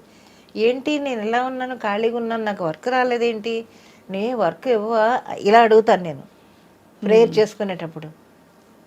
ఆ రోజు సాయంత్రానికి ఏదో ఫోన్ వస్తుంది. ఇలా చాలా ఎక్స్పీరియన్స్ ఉన్నాయి నాకు. అందువల్ల జీసస్ నేను బాగా నమ్ముతాను. సో అయితే ఎక్కువ క్రిస్టియన్ పండుగలు ఇంట్లో క్రిస్మస్, ఈస్టరు అన్నీ అవే. చర్చికి వెళ్ళాలని ఉండేవా? అవును, సండే వెళ్తాం మేము చర్చ్కి. ఇక్కడ కూడా వెళ్తాను, ఎర్రగడ్డ చర్చికి వెళ్తాను. ఇక్కడ ఎక్కడుందో నాకు తెలియదు కానీ ఎర్రగడ్డ చర్చి మాత్రం తెలుసు. సండే షూటింగ్ లేకపోతే నేను వెళ్ళేసి కాసేపు కూర్చొని ప్రేయర్ చేసుకొని వచ్చేస్తాను. మీ అక్క చెల్లెలు ఎంతమంది అమ్మా? అక్క చెల్లెలు అన్నదమ్ములు చాలా మంది ఉన్నారు, 14 మంది. అందరూ 14 మందా? అవును. మీ అమ్మగారికి జోహార్లు. అవును, నిజంగా అసలు ఎంత ఓపిక. కడుపులో బిడ్డ చంకలో బిడ్డ ఉండేవాళ్ళు కదా. ఎంతమంది పిల్లలు, మీకు ఎంత ఆస్తి అని అడిగేవాళ్ళు కాదు ఆ రోజుల్లో. మీకు ఎంతమంది పిల్లలు అని అడిగేవాళ్ళు. అదే చాలా గొప్ప అన్నమాట. నేను 9వ దాన్ని. అందరూ చనిపోయారు. ఇంకా మిగిలింది ఎవరంటే 4 అక్క చెల్లెళ్ళు మిగిలాం. అందరూ హ్యాపీగానే ఉన్నారు, బాగానే ఉన్నారు. 14 మంది అమ్మా. అవును. అప్పుడు అంటే ఒకలా చూసుకుంటే యాక్చువల్లీ ఆ 14 మందిలో మీరు తప్పిపోయి ఉంటారు. అందుకే మీ వారు మీకు దొరకంగానే చక్కగా వెళ్ళిపోయారు. నిజంగానే కదా. ఎంత గొప్ప జీవితం మీది. అంటే అప్పట్లో మా ఇళ్లలో అందరికీ అంతమంది పిల్లలే, 12 మంది 13 మంది ఇలాగా ఇంతమంది ఉండేవాళ్ళు పిల్లలు. మీకమ్మా? నాకు ఇద్దరు అబ్బాయిలు. అంటే 2 అబ్బాయిలు, అమ్మాయి పెంచుకున్నాను చిన్నప్పటి నుంచి. అది పెంచుకున్నారమ్మా? ఇద్దరు అబ్బాయిలు, అమ్మాయి. చాలా అందమైన జీవితం. అంటే ఆర్డినరీనెస్ అంటారు, అంటే సాధారణ జీవితంలోనే గొప్ప విషయాలు అంటారే, అలా సాగింది మీ లైఫ్. మీరు ఎక్కడో ఏదో నడిపించింది శక్తి మిమ్మల్ని. లేకపోతే 15 ఏళ్ళకి వెళ్ళిపోవడం ఏంటి ఇంట్లోంచి, మళ్ళీ సినిమాలు నమ్ముకుని వద్దనుకున్న సినిమాలను ఒప్పుకుని చేయడం, అది ఇది. మీరేమన్నా ఫలానా క్యారెక్టర్ నేను చేయను అని రిజెక్ట్ చేసిన సందర్భాలు ఉంటుంటాయి కదా? లేదు, కాకపోతే ఒకటి ఈవీవి గారిది జంబలకడ పంప మాత్రం కొంచెం భయపడ్డాను. చెయ్యను అని చెప్పలేదు, అంత పెద్ద డైరెక్టర్ దగ్గర నేను చెయ్యను అని చెప్పలేదు. కానీ నా సందేహం చెప్పాను, సార్ నేను అన్నీ మరి మిడిల్ క్లాసు వైఫ్ క్యారెక్టర్ మంచి మదరస్గా వేస్తున్నాను కదా, ఇలా అంటే నేను చెప్తున్నాను కదా నువ్వు వెయ్యి అని. ఆయన హలో బ్రదర్లో కూడా అన్నపూర్ణ గారిని మొత్తం కుక్క పిల్లిచ్చి భలే చేయించారు ఆయన. అదే అంటే కొత్తతనంలో అది మంచి పేరు వచ్చింది నాకు. ఆ జంబలకడ పంపకి మంచి పేరు వచ్చింది. అవును. ఇతర అమ్మలు ఉంటారు కదమ్మా, అమ్మ క్యారెక్టర్స్, ఇలాంటి క్యారెక్టర్స్ వేసేవాళ్ళు. వాళ్ళు ఎప్పుడైనా అంటే ఎక్కువ క్యారెక్టర్లు వీళ్ళు వేస్తున్నారు వాళ్ళు వేస్తున్నారు ఇవన్నీ ఉండేవా అసలు ఇండస్ట్రీలో? ఉంటాయి. అదే చెప్తున్నాను, నా మెంటాలిటీ ఎలా ఉంటుందంటే ఇంకొకళ్ళని చూసి బాధపడ్డము, ఇంకొకళ్ళని చూసి అసూయపడ్డము అనేది అసలు చిన్నప్పటి నుంచి లేదు నాకు. అది అసలు ఆలోచన కూడా నాకు రాదు. నా దగ్గర ఎంత ఉంది, నా సంసారం ఎంత ఉంది, అంతవరకే తప్ప అయ్యో నన్ను దాటి ఆవిడ వెళ్ళిపోతుంది, పెద్ద పెద్ద వేషాలు వేసుకుంటుంది అన్న ఆలోచన నాకు అసలు ఎప్పుడు రానే రాదు. ఆ థాట్ అసలు ఎప్పుడు నా బ్రెయిన్కి రాదు. అసలు నేను ఆలోచించను. నేను ఈరోజు గడిచిపోయింది, ఈరోజు గడిచింది, రేపటి గురించి భగవంతుడా నువ్వే ఉన్నావు అనుకుంటాను అంతే. అంటే ఎక్కువ గడవడం గడవకపోవడం దగ్గరే ఉండిపోయింది మీ ఆలోచన. అంతే అంతే. ఇల్లు గడవాలి, అంతే, బాధ్యతలు తీరాలి, అంతవరకే, అంతే. అంతకు మించి ఏం ఆలోచించలేదు ఎప్పుడు కూడా. కోరికలు అసలు ఇల్లు కొనుక్కుందామనో, కార్లు కొనుక్కుందామనో, స్థలాలు అలా స్థలాలే కొనుక్కోవాలని ఆలోచన ఉండుంటే అసలు చెన్నైలో సగం చెన్నై కొనుక్కుని ఉండేదాన్ని నేను. అంత డబ్బులు వచ్చాయమ్మా? బాగా సంపాదించారు. అవును, అలాగ ఉండేదాన్ని. అప్పుడంతా తక్కువే కదా.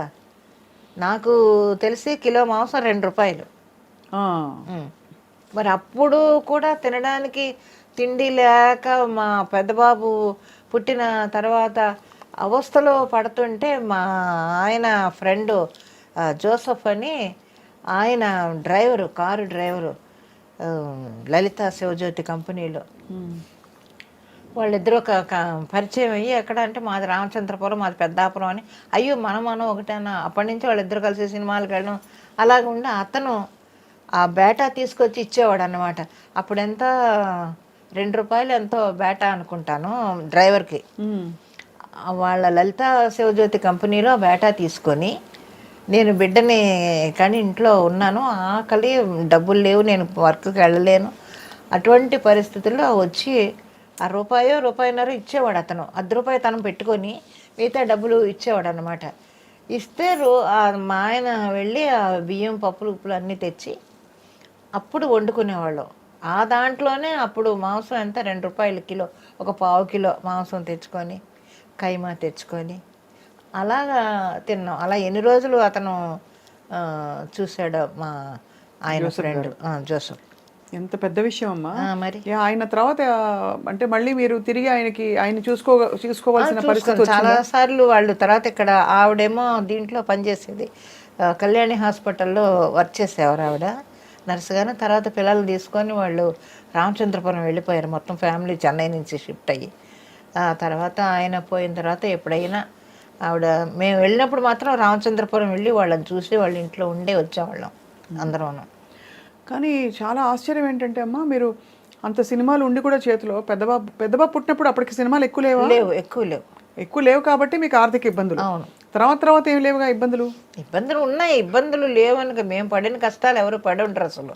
ఉదాహరణకి ఆయన అంటే ఆర్థికంగానే, ఎందుకంటే ఇంట్లో వాళ్ళని అడగకూడదు, మా కాళ్ళ మీద మేము నిలబడాలి, మేము బతకాలి, మాకు ఇదే. దాంతో మరి ఎక్కడ ఏవిఎం స్టూడియో, ఎక్కడ అమ్యూజికర్, ఎలా వెళ్తారు? 10 పైసలు బస్సు టికెట్ లేదు మా దగ్గర. ఆయన నేను కబుర్లు చెప్పుకుంటూ జాలీగా నడుచుకుంటూ వెళ్ళిపోయేవాళ్ళం, అంతంత దూరాలు నడుచుకొని. ఎన్ని కిలోమీటర్లు బాబు. మరి అలాగా లైఫ్ చాలా చేసాం, చాలా కష్టాలు పడ్డాం. కష్టాలు అంటే అసలు అంతా ఇంత కష్టాలు కాదు మేము పడిన కష్టాలు. నేను మా ఆయన ఇద్దరం. అప్పుడు ఈ పరిషత్తులకి ప్రైజులు, వెండి కప్పులు ఇచ్చేవాళ్ళు. ఆ కప్పులు అమ్మేసుకొని, మెళ్ళో సూత్రాలు అమ్మేసుకొని పడ్డాం. నానా అంత కష్టాలు పడలేదు మేము. ఏ రోజు కుంగిపోలేదు అయితే? లేదు, ఎప్పుడు బాధపడలేదు. కానీ ఏదో వర్క్ వస్తుంది, చేసుకుంటున్నాం, దాంతోనే గడుస్తుంది. వచ్చినప్పుడు కాసేపు అలా కూర్చొని సరేలే రేపు ఏదో జరుగుతుందిలే అని అనుకోవడం, అంతే. కానీ దాదాపు భారం, బాధ్యత అంతా మీ మీదే పడింది కదా? నా మీదే పడింది. అది కూడా అంటే ఒక విధంగా చూస్తే ఆయన ఇల్లు చూసుకున్నారు, అంటే కొంతవరకు పిల్లల్ని చూసుకోవడం మీరు లేనప్పుడు అది. కానీ పిల్లల్ని చదివించి తీర్చిదిద్ది వాళ్ళ పిల్లలు ఇంకా బాగుండేలా చూసారంటే అది మీరు చాలా గొప్ప విషయం కదమ్మా. సో అయితే మరి తర్వాత మళ్ళీ ఫ్యామిలీస్ని ఎప్పుడు కలిసారు ఫస్ట్ మీరు పిల్లలు పుట్టేశాక? అప్పుడే మా పెద్దబాబు కడుపున పడిన తర్వాతే మా వాళ్ళు తీసుకొని వెళ్ళి, డెలివరీ మా ఇంట్లోనే జరిగింది. మా పెద్దబాబు డెలివరీ మా ఇంట్లోనే జరిగింది, పుట్టింట్లోనే జరిగింది. ఏమిటో మానవ సంబంధాలు, జీవితం ఇవన్నీ చూస్తే అంటే అర్థం కాదమ్మా అవి. మీరు చూసిన జీవితంలో ఏం అర్థం చేసుకున్నారు చెప్పండి అమ్మా. ఏంటి లైఫ్ అర్థం ఏంటి, మీనింగ్ ఏమిటంటే? ఏదో వచ్చాము, జరిగింది, అలాగ ఇన్ని సంవత్సరాలు గడిపేసాము, ఇంకా ఈ ఆఖరి క్షణాల్లో అందరూ హ్యాపీగానే ఉన్నాం కదా అని అనుకుంటాను అంతే. ఇప్పుడు దేవుడు దయ వల్ల ఇంతవరకు హ్యాపీగా మనం నడిపించాడు. ఇంతకన్నా లేని వాళ్ళు, మనకన్నా హీనమైన స్థితిలో ఉన్నవాళ్ళు ఎంతోమంది ఉన్నారు. వాళ్ళందరికన్నా మనం బెటర్గానే ఉన్నాం అనుకుంటాను నేను ఇప్పుడు. కానీ పోలికి వచ్చినప్పుడు అలా రాదు కదా. మనతో పాటు ఇతర సినిమా యాక్టర్లు ఎవరైతే ఉన్నారో, మనం వాళ్ళ ఇండస్ట్రీకి ఒకసారి వచ్చాం, వాళ్ళు చూడు ఎంత కట్టేసుకుని ఎంత ఎదిగిపోయారు, పెద్ద పెద్ద రోల్స్ చేస్తున్నారు. నాకు రాలేదనే పోలికే వస్తుంది చాలా మందికి. అవును, మీకు రాలేదు. నాకు అది రాదు, అస్సలు రాదు. అంటే మీ సంస్కారం, మీ ఆత్మవిశ్వాసం, భగవంతుడి యందు మీకుండే విశ్వాసమే కదమ్మా. లేకపోతే అంతగా మీరు అన్నట్టు నిజంగా పుస్తలమ్ముకుని వెండి కప్పులు గెలుచుకున్న, కష్టంగా అపురూపంగా సంపాదించుకున్నవన్నీ అమ్మేసుకుని ఇంట్లో ఉండడం అంటే చాలా. ఇప్పుడు చెన్నైలో ఇల్లు ఉందమ్మా? ఇల్లు ఉంది. నేను ఇల్లు కట్టేటప్పుడే మా అబ్బాయికి చెప్పాను, ఊరే నాకు షోకేస్ కట్టాలని. మొత్తం షీల్డ్ అన్నీ అలాగుంటాయి. ఇంటికి వెళ్ళగానే ముందు ఒకసారి అలా చూసుకుంటారు సినిమాల్లో వచ్చిన షీల్డ్ అన్నీ. మీకు బెస్ట్ కొడుకు ఎవరు చెప్పండి సినిమాల్లో? అందరూ కొడుకులే, ఎవరో అని చెప్పలేము మనం.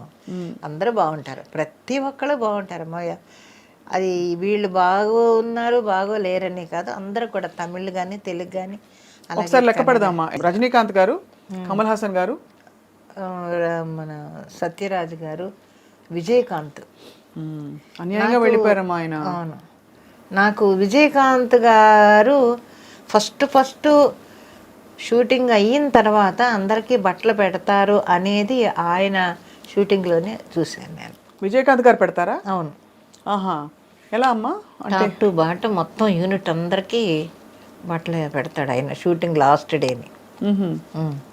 అప్పుడే తెలిసి నాకు, ఓహో ఇలా ఇస్తారన్నమాట. సో అలా మీకు చీర పెట్టారా? ఇలా అలాగే లేని వాళ్ళకి అందరికీ కూడా కుట్టు మిషన్లు, ఈ సైకిళ్ళు, ఇవన్నీ చాలా హెల్ప్ చేసేవాడు. చూడండి ఎంత మహానుభావుడు ఆయన. ఎందుకమ్మా అంత తొందరగా వెళ్ళిపోవాలి? మరి ఆయన పార్టీ పెట్టారు. పుట్టినరోజు చాక్లెట్ మిఠాయి తీసుకొచ్చి లడ్డు ఇస్తున్నారు ఎవరో ప్రొడక్షన్ బాయ్స్. ఏంటి విశేషం అంటే, కెప్టెన్ పొరందనాళమ్మా అన్నారు. ఏంటంటే అదే విజయకాంత్ గారి పుట్టినరోజు అమ్మా ఈరోజు, మేము ఇలా ఉన్నామంటే ఆయనే కదమ్మా మాకు ఇగో ఈ పోర్డు ఇవన్నీ ఇచ్చారు, ఈ బళ్ళు ఇచ్చారు, ఇవన్నీ ఇచ్చారు, ఈ వ్యాన్లు ఇవన్నీ, మరి మేము ఉన్నామంటే ఆయనే కదా మా కారణం అని అన్నాడు. అలాంటి హెల్ప్లు ఆయన చాలా చేశారు. తెలుగులో ఎవరమ్మా మీకు బాగా ఇష్టమైన కొడుకు? అందరూ ఇష్టమే, ఎవరు ఒకళ్ళు ఇష్టం ఒకళ్ళని ఎవరని మనం చెప్పగలము. ప్రతి ఒక్కళ్ళు, ప్రతి ఆర్టిస్టు నాకు ఇష్టమే. ఎవరని వీళ్ళు ఎక్కువ ఇష్టమా వీళ్ళు కాదా అని నేను చెప్పలేను. అదే చెప్తున్నాను, నా మెంటాలిటీ ఎలా ఉంటుందంటే ఎక్కువ క్లోజ్గాను ఉండను, అలాగని దూరంగాను ఉండను. నేను ఎంతవరకు ఉండాలో అంతవరకే ఉంటాను. కానీ మీ చుట్టూ ప్రపంచంలో చాలా చూసుంటారు కదా మీరు. మీరు తొణకకుండా ఇలా ముందరికి తల ఉంచుకుని తల దించుకుని వెళ్ళిపోయినా కూడా చుట్టూ ఉండే ప్రపంచం చాలా రకాల కథలు, చాలా రకాల ఉదంతాలు జరిగిపోతూ ఉంటాయి. అప్పుడు మీరు స్పందించేవారా? కోపం వచ్చేదా? మీకు బాధ వచ్చేదా? అంటే ఫలానా వాళ్ళు సావిత్రి గారి గురించి మాట్లాడతారు, చాలామంది హీరోయిన్ల జీవితాలు, జిక్కీ గారి జీవితం మాట్లాడతారు, కానీ మాట్లాడినప్పుడు మనం ఏం చేయలేం కదా. మనం మాట్లాడలేం, మనం తిరిగి మాట్లాడలేం, మాట్లాడకూడదు కూడా. నోరు మూసుకొని ఊరుకున్నంత ఉత్తమం లేదనుకుంటాను నేను. ఎందుకంటే దానివల్ల ఇంకా లేనిపోయిన తలకాయ నొప్పులు. అనవసరంగా ఎందుకు మాట్లాడతారు, అనవసరంగా ఎందుకు వీళ్ళందరూ ఇలాగ లేని అన్నీ బయటకు లాగుతారని బాధపడతాను. నాలో నేనే బాధపడతాను తప్ప అది ఇంకొకరితో పంచుకోను నేను ఎప్పుడున్నా. ఎందుకు వీళ్ళకి అయిపోయింది జరిగిపోయిన దాని గురించి వీళ్ళు మళ్ళీ ఊరుకుంటారు ఎందుకు అనుకుంటాను తప్ప నేను ఇంకెవరితోటి దాని గురించి డిస్కస్ చేయను అసలు నేను. ఇప్పుడు మీరు అవుట్డోర్కి వెళ్ళినప్పుడు ఎలా హ్యాండిల్ చేసేవారమ్మా మీరు? వేరే ఊరికి వెళ్ళినప్పుడు షూటింగ్స్కి అలా ఉండేవి కదా, చాలా సందర్భాలు ఉండుంటాయి కదా. మరి పిల్లలు ఇంట్లో మీ వారు ఆయన ఎక్కడ ఒప్పుకొని పంపించేవారు? అంటే చాలా చోట్ల పెళ్ళైన వాళ్ళకి ఈ ఫెసిలిటీ ఉండదు. అంటే ఇంట్లో భర్తలు చెప్పలేం కదమ్మా, కొంతమంది వద్దు అక్కర్లేదు అనొచ్చు, కానీ ఆయన గొప్ప మనసు అయింది. మిలిటరీ అయినా కూడా మా ఆయన ఇదిగానే ఉండేవాడు, హ్యాపీగానే అవుట్డోర్లో వెళ్ళి వచ్చేసింది. కాకపోతే నాకు వచ్చిన కంపెనీలు అన్నీ మంచి మంచి కంపెనీలు, విశ్వనాథ్ గారి కంపెనీ కానీ, జంధ్యాల గారు కానీ, ఇలాంటి కంపెనీల వల్ల ఏమవుతుందంటే ఒక డిసిప్లిన్ ఉంటుంది. అవుట్డోర్ వెళ్ళినా కూడా వర్క్ చేసుకున్నామా, వచ్చామా, మళ్ళీ రూమ్లోకి వెళ్ళామా, అంతవరకే.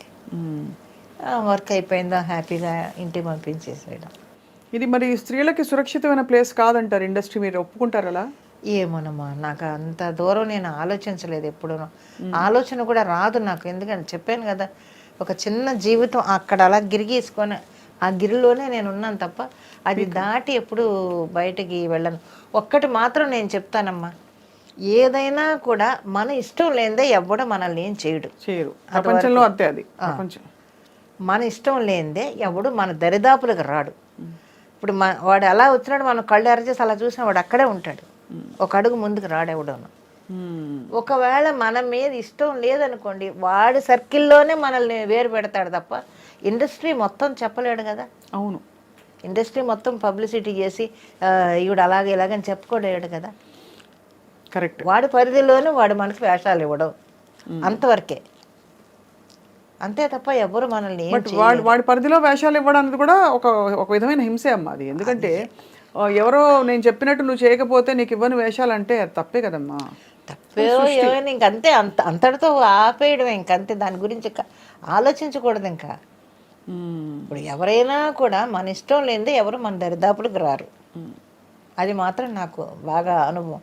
చూసి ఇలా కళ్ళు ఎరచేస్తే అక్కడే ఆగుతాడు వాడు, ఎందుకు ముందుకు వస్తాడు అంతే. దాన్ని తప్ప మనం ఏం చేయలేము. ఎవరు మనల్ని వేలు పెట్టి చూపించేంత పరిస్థితి మనం తెచ్చుకోం కదా. చాలా జీవితం చూస్తారమ్మా మీరు. అంటే అఫ్ కోర్స్ మీ వయసుకి తగ్గట్టే మీరు చూశారు, అయినప్పటికీ చాలా లోతుగా జీవితం సారం అర్థం చేసేసుకున్నారు మీరు. అయితే ఇప్పుడు వెబ్ సిరీస్లు, టీవీ సీరియల్స్ అన్నీ చేస్తారు కదమ్మా మీరు. ఏంటి మీకు బాగా హ్యాపీనెస్ ఇచ్చే విషయం ఏంటి? Job satisfaction. మంచి క్యారెక్టర్ వేసాము. అవును, జనంలోకి రోజు వెళుతుంది క్యారెక్టరు. మా పేర్లు, అసలు పేర్లు మర్చిపోయి క్యారెక్టర్ పేర్లతో పిలవడం, అలాగా జనం మమ్మల్ని రిసీవ్ చేసుకోవడం, మంచి మంచి క్యారెక్టర్స్ పడుతున్నాయి. మరి అంకుల్ అమ్మా లేరు, ఆయన పోయి 97లోనే పోయారు ఆయన. అయ్యో, మీరు ఒంటరి అయిపోయారు తర్వాత. పిల్లలతోటే కదా? పిల్లలే నా జీవితం, నా మనవలు, నా మనవరాళ్ళు, వాళ్ళతోటి జరిగిపోతుంది. 97 అంటే చాలా ఏళ్ల క్రితం అమ్మా. 25, 26 ఏళ్ళు, 27 ఏళ్ల క్రితం. మరి అప్పటి నుంచి మీరు ఎప్పుడు ఆయన జ్ఞాపకాలా మీకు ఉంటాయి? జ్ఞాపకాలు అంటే ఎందుకంటే 15వ ఏట ఆయనతో ప్రయాణం మొదలు పెట్టారు. ఎలా చనిపోయారమ్మా? ఇది షుగరు చనిపోయారు. చాలా బాధాకరం, కష్టం మీకు. తర్వాత ఎలా అమ్మా, ఎలా మిమ్మల్ని మీరు సంభాళించుకుని ఇంకా జీవితంలో కొత్త? మీరు నమ్మరు, ఆయన చనిపోయిన 5వ రోజున నేను ఇక్కడ షూటింగ్కి వచ్చాను హైదరాబాద్కి. వర్క్ ఇది చేయలేం కదా, మోహన్ బాబు గారి సినిమాకి 5వ రోజున. వర్కే కదా, వర్క్ సఫర్ చేయలేం మనం. మనకు బాధ ఉందని చెప్పి వర్క్ సఫర్ చేయలేం కదా. అవతల ఇంతమంది కాంబినేషన్.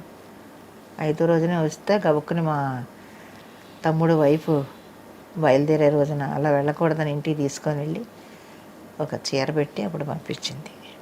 వాళ్ళు దేని గురించి ఎప్పుడూ ఆలోచించలేదు, ఏదో జరిగిపోతుంది. కష్టం వచ్చిందా కాసేపు అలా కూర్చొని కళ్ళు మూసుకొని కాసేపు ప్రేయర్ చేసుకుంటాను. నేను ఫస్ట్ చేసుకునేది ప్రొడ్యూసర్లు అందరూ బాగుండాలి అనుకుంటాను నేను. ఎందుకంటే ప్రొడ్యూసర్ లేదే మనం లేము. సో డెఫినెట్గా మంచి ప్రతి ప్రొడ్యూసరు హ్యాపీగా ఉండాలి, అతని కింద ఇన్ని కుటుంబాలు బతుకుతున్నాయి కదా అని అనుకుంటాను నేను. అందుకని ప్రొడ్యూసర్ చల్లగా ఉండాలని కోరుకుంటాను నేను ఎప్పుడు.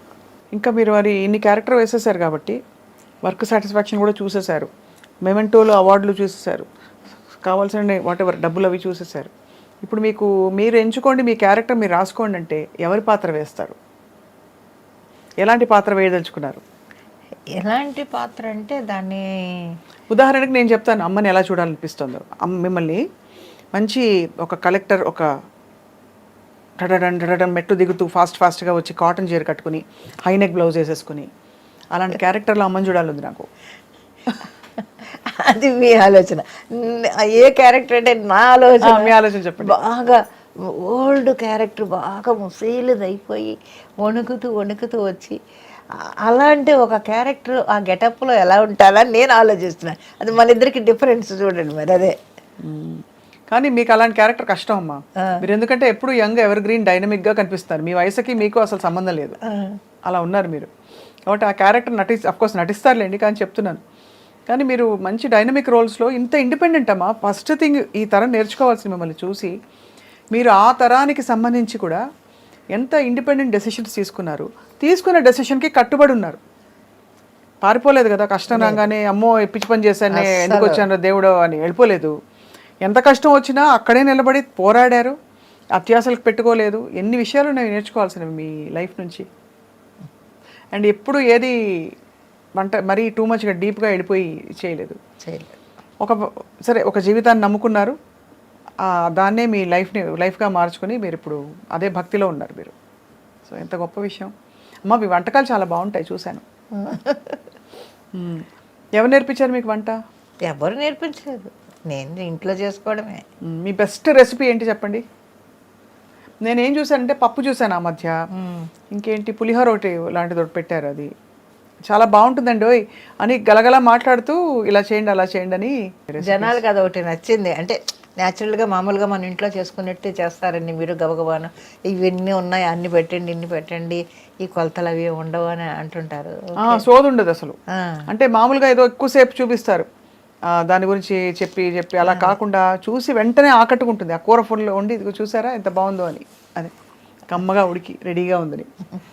అయితే అమ్మ ఇంటికి వెళ్దాం ఒకరోజు భోజనానికి. మనం మీరు రండి, పిలిచినా రండి, పిలవకపోయినా తప్పకుండా రండి. వచ్చేస్తాం. నా ఇంటికి కాదు నా రూమ్కి. మీరు ఇల్లంటే మళ్ళీ చెన్నై. ఇప్పుడు ఇక్కడే ఉంటున్నారమ్మా హైదరాబాద్లో?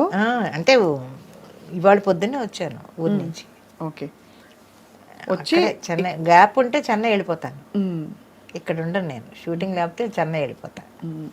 ఇప్పుడు ఎన్ని రోజులు వర్క్ ఉంటుంది మీకు పర్ మంత్? ఉంటుంది, షూటింగ్స్ ఇవి ఉన్నాయి కదా. అందులో ఈ మధ్య ఎక్కువ ట్రావెల్ చేయలేకపోతున్నాను నేను. అందువల్ల షూటింగ్ ఒక 4-5 రోజులు గ్యాప్ ఉన్నా కూడా నేను వెళ్ళటం లేదు. పిల్లలు కూడా పెద్ద పిల్లలు అయిపోయారు, ఎవరి జాబులు వాళ్ళు పరుగులు పెడుతున్నారు. పొద్దుట్లు ఏం చేస్తారమ్మా పిల్లలు ఇప్పుడు? వర్క్ చేసుకుంటున్నారు అందరూ. మా పెద్ద మనవడు షిప్లో ఇంజనీరు ఒకడు, ఇంకొక మనవడు చెన్నైలోనే వాడు ఇంజనీరు. నా మనవరాలు టీచరు, తను ఫ్రెంచ్ టీచరు, సింగపూర్లో ఉంటుంది.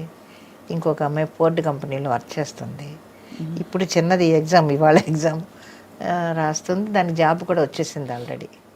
అందరూ ఆ ఘనత అంతా జానకమ్మదే. ఏముంది, దేవుడు ఉన్నాడు వెనకాల. ఎంతమంది పిల్లల్ని సెటిల్ చేశారమ్మా, మాట్లాడారు చెప్పండి. అంటే మీలోని స్త్రీత్వం ఎక్కడా కోల్పోకుండా మీరు ఒక పురుషుడిలాగా నడిపించారు ఇంటిని. అంటే మనం మామూలుగా అదే కదా చెప్తారు మనకి చుట్టూ, కానీ ఎక్కడా మీరు పొందిగ్గానే ఉన్నారు. ఎక్కడా డామ్ డూమ్ డిష్ అని అవేమి ఎక్కువ సాధికారతలు ఏమి చాటుకోకుండా చాలా మామూలుగా. ఇప్పుడు ఎక్కడన్నా నేను బజార్లో కనపడినా ఎవరు ఆశ్చర్యపోవాల్సిన పని లేదు. భుజానం సంచి తగిలించుకొని ఆ మధురానగర్ అంతా తిరిగేస్తూ ఉంటాను. కూరగాయలు కొనుక్కుంటూ ఆ షాప్కి వెళ్ళి, లేకపోతే ఇక్కడికి వెళ్ళి, మెడికల్ షాప్కి వెళ్ళి, ఆ మార్కెట్, ఆ మెయిన్ రోడ్లో మార్కెట్కి వెళ్ళి తిరిగేస్తూనే ఉంటాను. అందరూ గుర్తుపట్టి బాగా ఫోటోలు తీసుకుంటుంటారే? లేదు, అడగరు. అడిగితే ఇప్పుడు మార్కెట్ కదండి అంటే సరే అమ్మ అని వెళ్ళిపోతూ ఉంటారు. అయితే మామూలుగా చాలా మామూలుగా తిరిగేస్తుంటాను నేను. అయితే మీకు ఎన్ని చీరలు ఉంటాయమ్మా మొత్తం? మీకు చీరలు పిచ్చుందా? పిచ్చి లేదు, ఇష్టం వరకు ఉంటే చాలంతే. ఇప్పుడు దీనికి వచ్చి ఈ సీరియల్స్కి కొనాల్సిన చీరలు చూస్తే ఉన్నాయి. మీరే కొనుక్కోవాలా? లేదు, సినిమాలు అయితే వాళ్ళు కొంటారు, సీరియల్ వరకు మనమే కొనుక్కోవాలి చీరలు. అవి ఉన్నాయి ఒక 4-5 బ్యాగులు, పెద్ద పెద్ద బ్యాగులకి చీరలు. ఎంత నల్లి ఇవేనా? ఎక్కువ నేను చెన్నైలోనే కొంటాను. రంగాచారి, తులసి సిల్క్స్, ఇంకా ఉన్నాయి అవే కదా షాపులు. పాండి బజార్ నిండా బోల్డ్ షాపులు. ఇప్పుడు అన్ని రకరకాల వెరైటీలు వచ్చాయి చీరలు. సో అయితే అలా హ్యాపీగా జానకమ్మ మనవల సంతోషాన్ని చూస్తూ మీరు ఒంటరిగా ఉంటారా అయితే ఇంట్లో? అమ్మా మీరే మిమ్మల్ని చూసుకుంటారా? నేనే. మరి మధ్యలో దగ్గో జలుబో ఏమన్నా వస్తే? దేవుడు ఉన్నాడు. అంతేనా? అంతే. ఏదైనా హెల్త్ ప్రాబ్లం వస్తే చెన్నై వెళ్ళిపోతాను. ఇక్కడ డాక్టర్ దగ్గరికి వెళ్ళినా. ఏదైనా దగ్గు జలుబు లాంటిది అయితే పక్కన ఆయన గాంధీ గారు అని ఉన్నారు, డాక్టర్ గారు. ఆయన మెడిసిన్ ఇస్తే తొందరగా తగ్గిపోద్ది. ఆయన మీద కూడా నాకు ఎక్కువ నమ్మకం. ఒక డోసు ఇవ్వగానే వెంటనే నార్మల్కి వచ్చేస్తుంది. ఇంకా మించి ఏదన్నా టెస్ట్లు గిస్ట్లు అంటే చెన్నై వెళ్ళిపోతాను. అస్సలు ఇక్కడ షూటింగ్ లేనప్పుడు కాలక్షేపం ఇంట్లోనే నాకు అదే కాలక్షేపం. టీవీ చూసుకుంటూ, లేదు టీవీ కూడా పగలు పెట్టుకొని ఏదో సాయంత్రం కాసేపు పెట్టుకుంటాను. అది సర్దుకోవడం, ఈ బట్టలు తీసుకుని మళ్ళీ మడతలు పెట్టుకోవడం, మళ్ళీ వేసుకోవడం, ఇవే చేస్తుంటాను. ఇంట్లో ఉన్న ఒక్క రూమ్నే అక్కడక్కడే తిరుగుతూ ఉంటాను. మీరు సర్దుకోవడం రెండు అంతే కదా? ఇంట్లోనే అక్కడ ఆ రూమ్లోనే సర్దుతూ ఉంటాను. ఇవాళ పొద్దున్న వచ్చాను, రూమ్ అంతా సర్దాలే అని పడేశాను. ఇప్పుడు చూస్తే పిచ్చిగా ఉంది. ఇప్పుడు ఇంటికి వెళ్ళి మళ్ళీ రేపు పొద్దున్న షూటింగ్ అన్నీ తీసి పెట్టుకొని మిగతా సర్దుకోవాలి. చాలా బాగుందమ్మా. అసలు ఒక పోలిక ఏంటంటే అంజలిదేవి గారు హార్మోనిస్ట్, ఒక ఆయన హార్మోనియం వాయించే ఆదినారాయణరావు గారిని అప్పుడు ఆయన ఇష్టపడి చేసుకున్నారు. మీరు అలా మీ వారిని ఇష్టపడి చేసుకుని ఆ జీవితాన్ని అలా కొనసాగించి దాదాపు ఇప్పుడు చూసే వాళ్ళందరూ ఇన్స్పైర్ అవుతారు, ఇష్టపడిన వాళ్ళే చేసుకోవాలి లైఫ్లో అని. అది కాబట్టి చాలా గ్రేట్ లైఫ్ అమ్మా మీది. చేసుకుని ఉండాలి, అది మెయిన్. అది కష్టాలు పడినా కూడా, దెబ్బలాడుకున్నా, కష్టాలు పడినా, ఏం పడినా కూడా చివరి వరకు ఉండాలి. అదే లైఫ్. పిల్లల కోసమనో లేకపోతే వాళ్ళ కోసమనో ఇద్దరు కలిసి ఉన్నప్పుడే ఆ లైఫ్ ఆనందంగా ఉంటుంది తప్ప ఒకరోజు కాకపోయినా ఇంకో రోజైనా హ్యాపీగా ఉంటారు కదా. అలా కాకుండా నీ మటు నువ్వు వెళ్ళిపో, నా మటు నేను వెళ్ళిపోతా, ఇంకా లైఫ్ ఉండదు ఇంకా. అవును. అలా పురపచ్చాలు వచ్చాయమ్మా మీ మధ్య, మీ ఇద్దరి మధ్య? వస్తూ ఉంటాయి, భార్యాభర్తలు అన్న తర్వాత రాకుండా ఎలా ఉంటాయి. అది పెద్ద ఏముండవు, చిన్న చిన్నవి వస్తూ ఉంటాయి, మళ్ళీ మామూలే అంతే. ఏదో చిన్న చిలిపి తగాదాలాంటి ఏదో వస్తూ ఉంటాయి. ఆయన అరిస్తే నేను అరుస్తాను, నేను అరిస్తే ఆయన అరుస్తాడు, అంతే. మళ్ళీ సాయంత్రం మళ్ళీ మామూలు, మళ్ళీ ఇంటి రాగానే మళ్ళీ పెట్టు అన్నం తిను అది తిని, అంతే. మరియు ఊహోనే పెద్ద గొడవలు ఎప్పుడూ రాలేదు మా మధ్య. చాలా వెరీ వెరీ ఇన్స్పైరింగ్ స్టోరీ అమ్మ మీది. అంటే కొన్ని ఇంటర్వ్యూస్లో చూసాం, కానీ ఇలా డైరెక్ట్గా కలిసి మాట్లాడితేనే అసలు ఏమిటో అర్థమవుతుంది. ఏంటి జానకమ్మ ఇంత క్వైట్గా ఉంటారు ఎప్పుడు అని. ఎక్కువ ఏమీ మిమ్మల్ని కాంట్రవర్సీస్లో చూడలేదు, వివాదాల్లో ఇరుక్కోరు ఎప్పుడు, మీ పాటికి మీరు ఉంటారు అంతే. అంతే. మళ్ళీ అంటూ జన్మ ఉంటే మీరు మిలిటరీ వాళ్ళనే చేసుకుంటారా, సినిమాల్లోనే నటిస్తారా, జానకమ్మగానే పుడతారా? ఏమో మనం ఏం చెప్తామమ్మా, మీ కోరిక ఏమో నాకు అసలు కోరిక. 7 జన్మలు అంటారు కదమ్మా, మీ వారిని మళ్ళీ మీరు పెళ్లి చేసుకుంటారా? ఇది సూటిగా చెప్పండి. కానీ ఒకటి అది మాత్రం నిజం, ఆయన ఎప్పుడూ కూడా భర్త అనేవాడు ఎంత ప్రేమించేవాడో ఆ ప్రేమను పొందిన వాళ్ళకే తెలుసు డెఫినెట్గా. అది మాత్రం నిజం. మా ఆయన నన్ను చాలా ప్రేమగా చూసేవాడు. అంటే ఏంటి ఫర్ ఎగ్జాంపుల్? అంటే రాగానే మీకు అలా అని కాదు, ప్రేమ అనేది దాన్ని ఎలాగా చెప్పాలి అనేది తెలీదు. చాలా ప్రేమగా, అది వర్ణించలేనంత ప్రేమ, అది చెప్పగలం అంటే అనిపించిన దాన్ని. కాబట్టి అబార్షన్ అయ్యి మంచం మీద ఉన్నాను, వచ్చి ఇలాగా బాత్రూమ్కి వెళ్ళి మళ్ళీ ఆ మంచం మీదకి వెళ్ళేటప్పటికి బాత్రూమ్ నుంచి మంచం వరకు బ్లీడింగ్ బ్లీడింగ్ బ్లీడింగ్ బ్లీడింగ్. మీకు మొత్తం తుడిచి క్లీన్ చేసి నన్ను తీసుకొని వెళ్ళి శుభ్రంగా అంతా కడిగి మళ్ళీ అన్నీ శుభ్రంగా బట్టలు మార్చి ఆ రూమ్ అంతా క్లీన్ చేసి, ఏ మగాడు ఎవడ చేస్తాడు అలా? అవన్నీ మరి కళ్ళతో చూసినప్పుడు మనకి ఏమనిపిస్తూ ఉంటుంది కదా, అవన్నీ చేసేవాడు. ఇప్పటికీ పడుకుంటే చనిపోయినా కూడా నాకు అది కళా నిజమా అని అనిపిస్తూ ఉంటుంది. ఎప్పుడైనా బద్దకించి అలా పడుకుంటే చెళ్ళుని పాదం మీద ఇలా కొడతాడు, ఏ షూటింగ్ ఉందే ఇంకా పడుకున్నావేంటి అంటాడు. ఆ వాయిస్ నాకు వినిపిస్తూ ఉంటుంది ఇప్పటికి స్టిల్. ఏంటి షూటింగ్ ఉంది ఇంకా పడుకున్నావేంటి లే అంటాడు. అప్పుడు గబుక్కుని లేదు చూస్తాను అసలు నేను ఎక్కడ ఉన్నానా అని. అలాంటివి చాలా జరుగుతుంటాయి నాకు. సిగరెట్ కాల్చేవాడు, ఎప్పుడైనా నా రూమ్లో సిగరెట్ వాసన వస్తుంటుంది ఇప్పటికి. సిగరెట్ వాసన ఎక్కడ వస్తుందబ్బా అనుకుంటాను నేను. ఓహో నువ్వు ఇక్కడే ఉన్నావు, ఇలాగే మాట్లాడతాను, ఏంటి నువ్వు ఇక్కడే ఉన్నావా నువ్వు అంటుంటాను నేను. అలాంటి ఇన్సిడెంట్స్ కొన్ని జరుగుతూ ఉంటాయి. అవును, అలాంటివన్నీ చేసేవాడు. జీవితంలో చాలా ఇదిగా ఉండేవాడు ఆయన. మా ఆయన ఎవరికన్నా పెట్టడంలో కానీ మనకి లేకపోయినా ఇతరులకి పెట్టేవాడు. అవన్నీ చేసి ఆ గుణం ఎలా వస్తుందో మరి పెట్టేవాడు, అందరికీ పెట్టేవాడు. మనం వండుకుందాం లేవే, మనం తిందాం లేవే, పాపమే వాళ్ళు వచ్చారే అన్నం పెట్టేద్దామే అనేవాడు. వెరీ వెరీ ఇన్స్పైరింగ్ అమ్మా.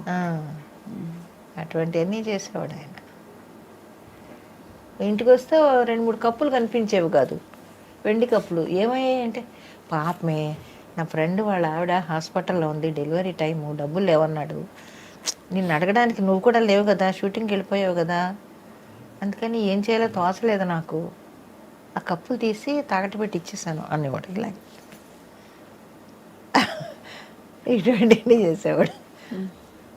అప్పుడంటే వెండి ఇచ్చేవాళ్ళు, ఇప్పుడు వెండి కాదు చెక్క మొక్కలు ఇస్తున్నారు. అంతే కదా, కరెక్ట్. అమ్మా ఇంతకీ సార్ పేరు? జాన్ బాబు. వాళ్ళ వైపు చుట్టాలందరూ ఎక్కడ ఉన్నారమ్మా ఇప్పుడు?